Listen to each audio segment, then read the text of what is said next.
Dan Biggar keeps his nerve as Wales defeat Scotland in the Six Nations. In other words, Wales is not so terrible, but Scotland is not as consistent as they would want to be.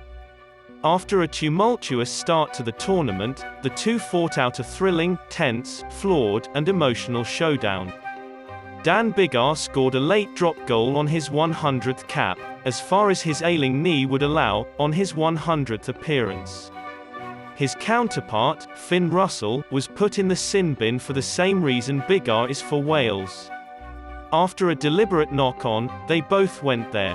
After a strong start, Scotland's performance deteriorated significantly in the second half. When it came down to the final 10 minutes, they were shaky and prone to mistakes, while Wales rose in stature. Unfortunately, a loser had to be selected. After the euphoria of triumph, Scotland feels those same aches, which seem all the more familiar. Whatever the fates of the individuals involved, this was a monument to the fierceness of competition at this historic event. The oddsmakers saw the match as a closer bet than the general public did. This game should have had just one team in it based on the rules, and it wasn't the red team, which is so accustomed to beating the blue team here. Scotland's previous visit to Wales ended in a victory for the Scots, although the game was played in an empty Llanelli stadium because of the virus. Regardless of the individuals, Wales seemed to play a different game in Cardiff. As a result, Scotland is merely the slight favourite. With the roof open, the virus insisted that the air be cleaner, which meant it had a significant impact given the rain. Both sides seemed to be unfazed by the weather, as seen by the first stretch of play, which saw neither side give a second thought to the weather. Both Matt Fagerson and Stuart McKinley launched Scotland's early assault. Liam Williams was able to steal the ball deep in Wales 22.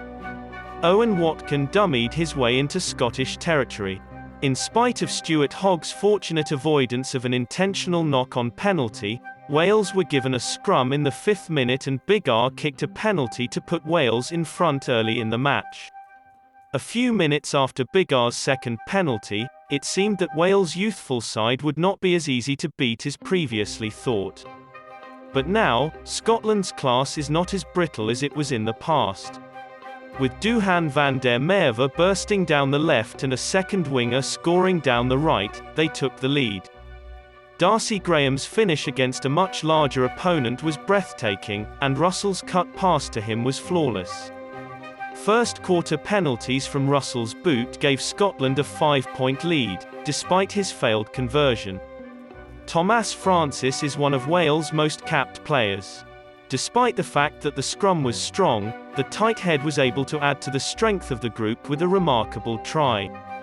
Wales was set up for a time in Scotland's 22 thanks to another veteran player, Liam Williams, who nailed a 50-22 kick. Biggar kicked to the corner, and Francis scored from the driven line-out as Wales went into half-time tied. Before then, Scotland had already been dealing with the aftermath of the week before loss of Jamie Ritchie from their back row due to an injury to Fagerson. The veteran Welsh three of Wyn Jones, Biggar, and Williams required care throughout the whole match. In the third quarter, Russell and Biggar traded penalties to keep the game exciting, but as the last 10 minutes neared, the game became much more open. Alex Cuthbert scored a rebound goal after Biggar's long-range penalty struck the bar and rebounded into his net. Russell fumbled the ball as Wales drove it into the Scotland 22.